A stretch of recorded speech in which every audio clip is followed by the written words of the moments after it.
आपके RTA classes की तरफ से आप सभी लोगों का धन्यवाद।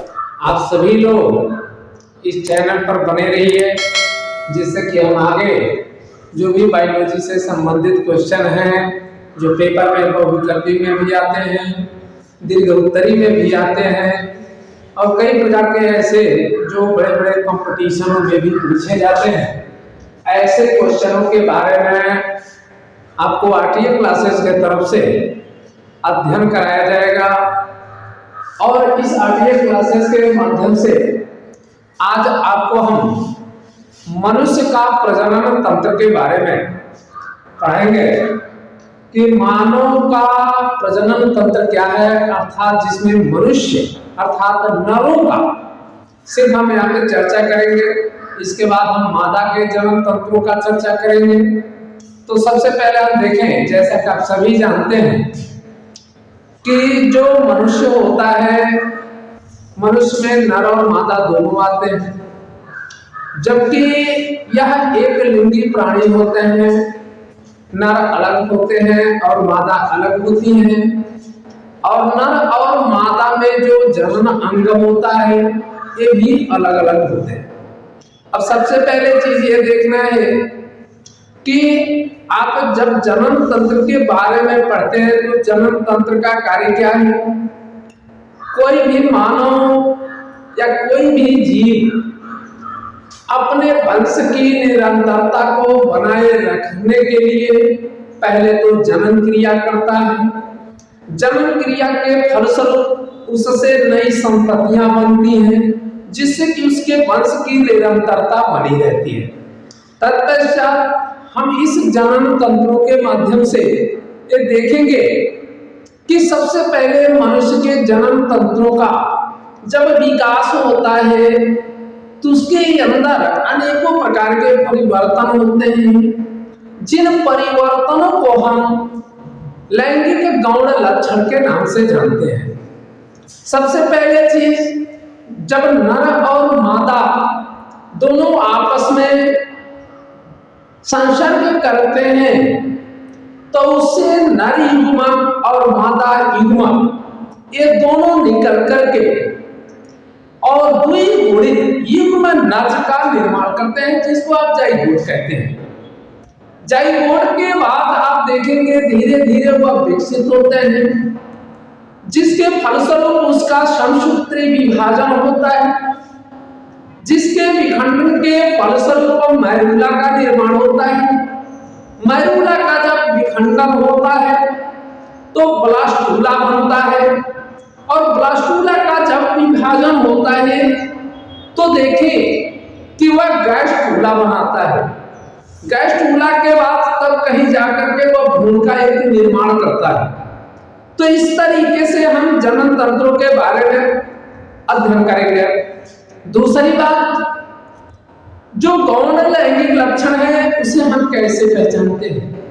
जब कोई भी व्यक्ति अर्थात जीव, अर्थात हम यहाँ पे मानव से लेंगे तो उसके जो भी जनन अंग हैं उन जनन अंगों पे बाल उग जाते हैं। उनके जो जनन अंग में सहयोग करने वाले अंग होते हैं उनमें विकास होने लगता है, उनकी आवाज भारी होने लगती है। तत्पश्चात उनके मूंछ और दाढ़ियां आ जाती है। केवल हम नरों की बात यहाँ पे कर रहे हैं, ये ध्यान दीजिएगा। अब इसके पश्चात आप देखें किसी प्रकार से गौण लैंगिक लक्षण मादा में भी उत्पन्न होने का काम करते हैं।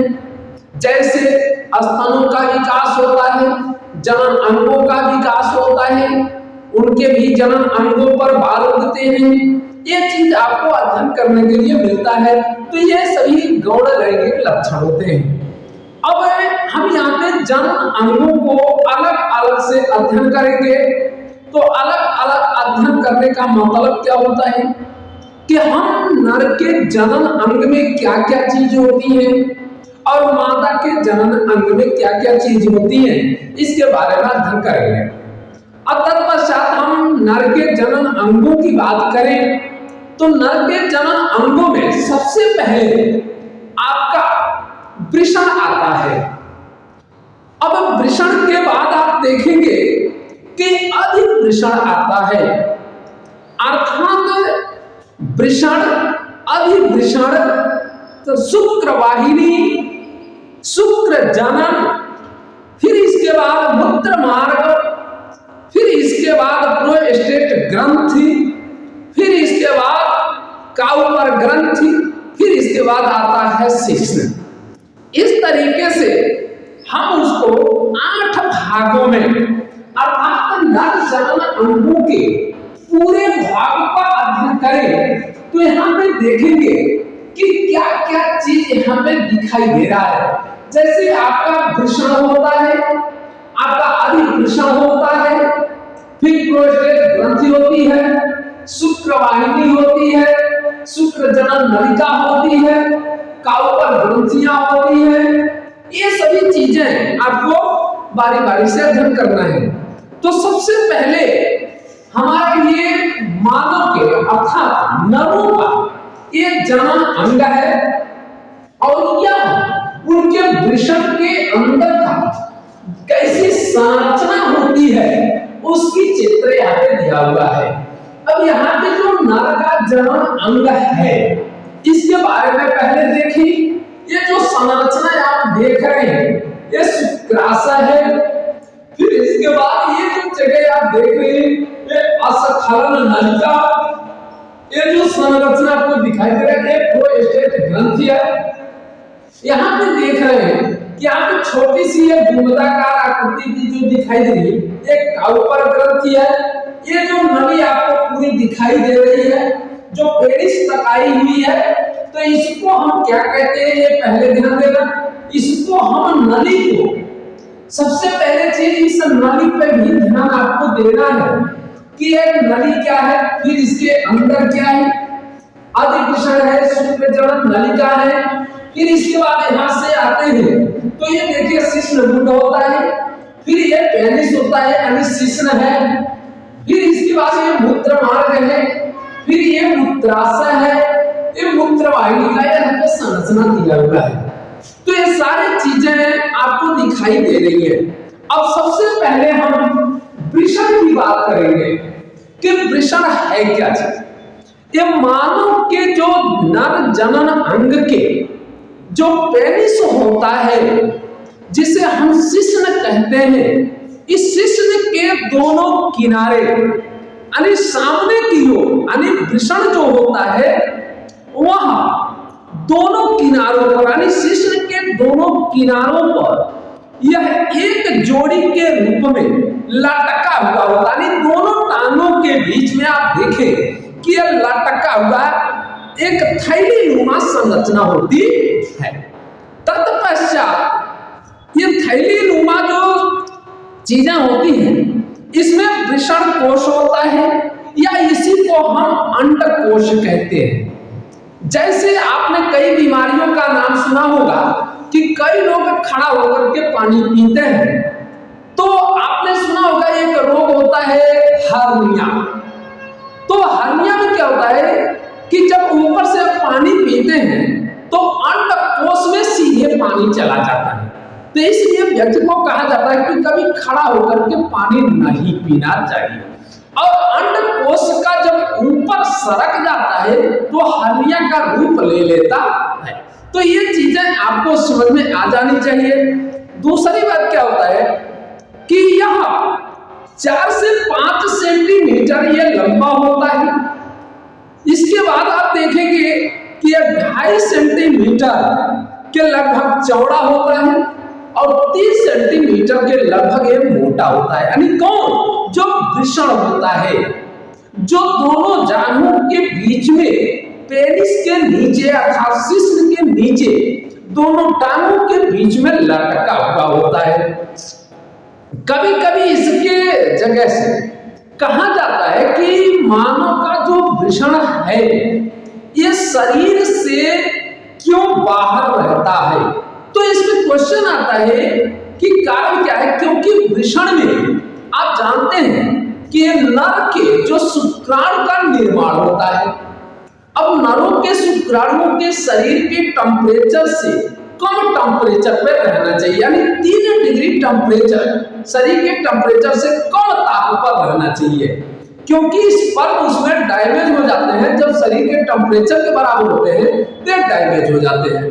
तो यहाँ पर क्या करना है कि आपको शरीर के बाहर यह रहना, अर्थात पेपर में पूछता है कि मनुष्य का वृषण शरीर के बाहर क्यों होता है, तो यहाँ पे आपका आंसर होता है कि ताप नियंत्रण के कारण, क्योंकि यही ठंडी जब आती है तो सिकुड़ करके बॉडी के टेम्परेचर के पास पहुंच जाते हैं, क्योंकि वहां पे जब टेम्परेचर कम होता है तो सिकुड़ना चालू कर देते हैं। और गर्मी के दिनों में हाई जब टेम्परेचर होता है तो देखते हैं कि ये ज्यादा लटक जाते हैं, यानी दूरी बना लेते हैं। तो इस तरीके से यह वृषण होता है और इनकी जनन कोशिकाएं और शुक्र जनन कुंडली का शुक्र नलिका का यह निर्माण करने का भी कार्य करती है। तो इस तरीके से आप देखें, अब यहाँ पे आप देख रहे हैं कि जब हमारे शरीर में यूरिन का निर्माण होता है तो वह यूरिन धीरे धीरे आपके इस मूत्राशय में आता है और यहाँ पे एकत्रित होता है।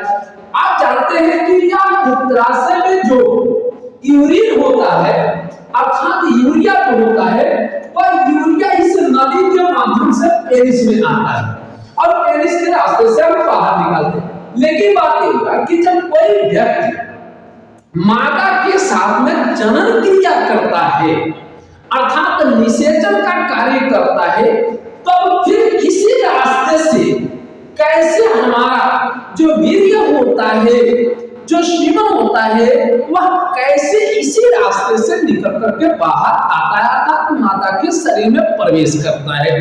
तो यहाँ पे जब जनन क्रिया होती है तो यहाँ पे आपके शरीर के अंदर जो वृषण में बन रहा जो वीर्य होता है, तो यहाँ पे थोड़ी सी संरचना आप देखेंगे कि यहाँ पे आपका यह वृषण कोश होता है।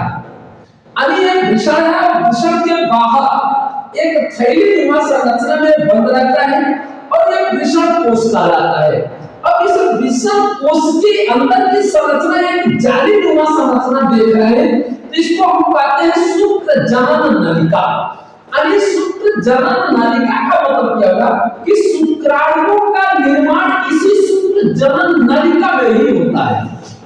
अरे जब शुक्राणु का निर्माण शुक्र जनन नलिका में होता है तो ऐसे क्रिया को हम शुक्र जनन क्रिया कहते हैं। क्या कहते हैं? शुक्र जनन क्रिया कहते हैं। अब यहाँ पे जब शुक्राणुओं का निर्माण होता है तो यहाँ पे देख रहे हैं ये अधिवृषण है। अभी जो वृषण कोश है इसके बाहर का जो भाग होता है थोड़ा सा, उसको हम अधिवृषण कहते हैं। तो ये चीज है और यहाँ पे शुक्रवाहिनी है। ये देखिए ध्यान से, ये वृषण का जालक है। वृषण के अंदर ऐसे जालीनुमा संरचना बनी होती है और यह अपवाहक नलिका होती है, यानी उनको अवशोषित करने वाली जो नलिका होती है, यहाँ से निकल करके ऐसे धीरे से शुक्रवाहिनी में ये पहुंच जाने का कार्य करते हैं। अब तत्पश्चात हम अधिवृषण की बात करते हैं कि अब अधिवृषण क्या करता है। यहाँ भी आप देख रहे हैं कि एक जालीनुमा संरचना दिखाई आपको दे रहा है, ये अधिवृषण है। वृषण कोश के बाद की जो भाग होती है अधिवृषण, ये जो संरचना आपको दिखाई दे रही, ये संरचना आपको यहाँ पे ये दिखाई दे रही है अधिवृषण का। ये संरचना हमने यहाँ पर बनाया हुआ है इस तरीके का फिगर का। अब दूसरी बात क्या करना है कि अधिवृषण, अब जैसा कि जानते हैं ये 6 मीटर लंबी, कै मीटर तो 6 मीटर ये लंबी पतली और अत्यधिक कुंडलित होती है, यानी एक बहुत जालीनुमा ऐसी घुमावदार होती है। जबकि यह उनके गुण अगले पछले भाग के को ये क्या करती है, उनके ढके रहती है, यानी चाहे आगे का भाग हो इनके पीछे का भाग हो, उन भागों को ये क्या करती है, ढकी रहती है। और जो शुक्राणु होते हैं, ध्यान दीजिएगा, शुक्राणु और अन्य जो परिपक्व होने का कार्य करते हैं, यानी अनेक नलिकाओं से होते हुए अधिवृषण में आते हैं। यानी शुक्राणु क्या है, इन कुंडलित नलिकाओं से हो करके ये जब आते हैं अर्थात नलिकाओं में होते हुए अधिवृषण में पहुंचते हैं। अधिवृषण माने एपिडिडाइमिस, अधिवृषण को हम एपिडिडाइमिस के नाम से भी जानते हैं। उसमें यह पहुंचने का कार्य करती है, क्योंकि आप जानते हैं कि जो शुक्राणु होता है ये गतिशील होता है, जबकि मादा का जो ओवम होता है वो गतिशील नहीं होता है, ये भी आप जानते हैं। फिर इसके बाद आप देखें कि गतिशील अंडाणु का निषेचन करने योग्य हो जाते हैं। जब ऐसे घूम करके आ जाते हैं तो आप देखेंगे कि वह जो शुक्राणु है वो निषेचन करने के योग्य हो जाता है, अर्थात वह संतान की उत्पत्ति करने के योग्य बन जाता है। इस तरीके से अब रही बात शुक्रवाहिनी, यहाँ पर थोड़ा सा ध्यान देंगे कि शुक्रवाहिनी ये जो आप नली देख रहे हैं ये है आपका शुक्रवाहिनी। जब शुक्राणु शुक्र जनन नलिका के माध्यम से शुक्रवाहिनी में पहुंचता है तो आप देखें जहां पे यहाँ पे निषेचन क्रिया होती है तो यहाँ पे जो प्रोस्टेट ग्रंथि होती है ये जनन क्रिया को प्रेरित करने का कार्य करती है।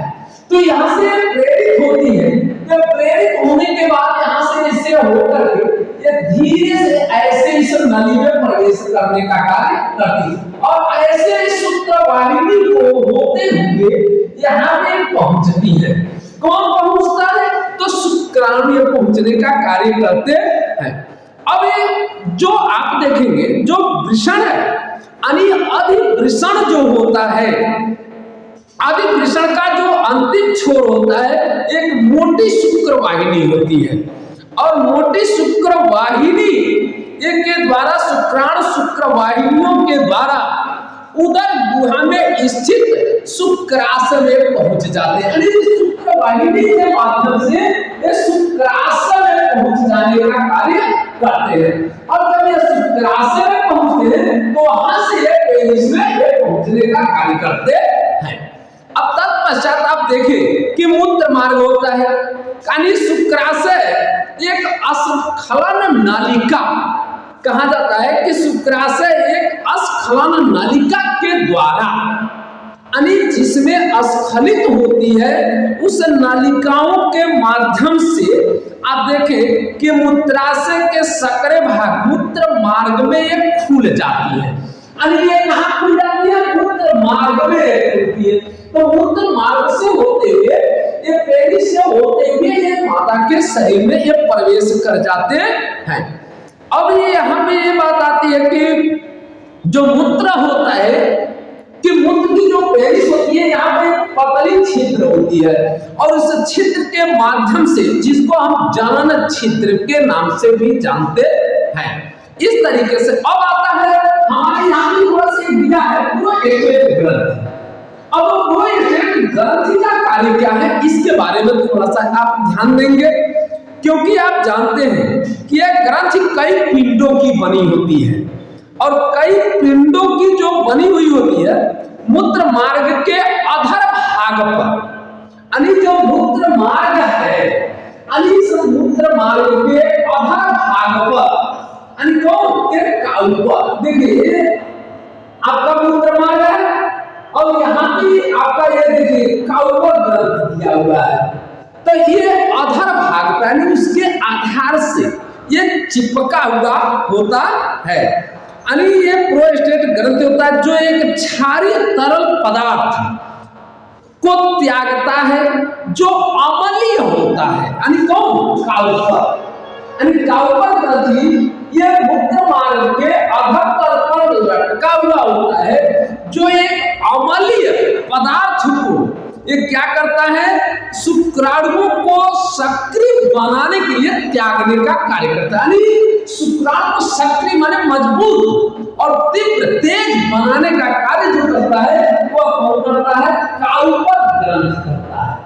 क्योंकि ये जब आते हैं शुक्राणु तो शुक्राणु यहाँ से निकल करके और ये निकल करके इसमें जब पहुंचते हैं तो यहाँ से पहुंच करके उसको क्या करते हैं प्रेरित करने का कार्य करते हैं। इस तरीके से प्रोस्टेट ग्रंथि होता है और श्रावण करके मैथुन के क्रिया में ये तीव्रता लाने का काम करते हैं, अर्थात उसकी सुगमता बनाने का कार्य करते हैं। अब आता है कि शिश्न क्या है। यह स्पंजी एक मैथुन अंग होता है जो उपास्थियों का बना होता है।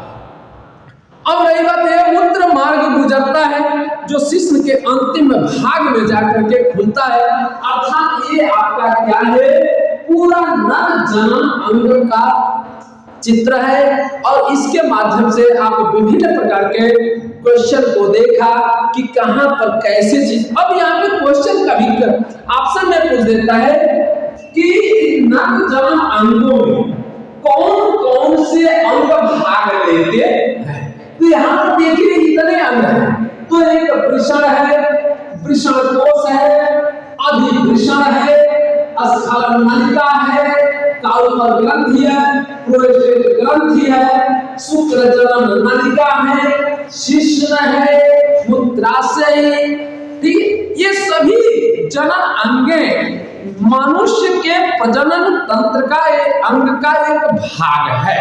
इसी के साथ हम ऑडियो क्लासेस की तरफ से आपको धन्यवाद देते हैं। फिर अगले टर्न में पुनः हम एक वीडियो के माध्यम से आपको कुछ जनन अंगों के बारे में फिर आपको अध्ययन कराएंगे।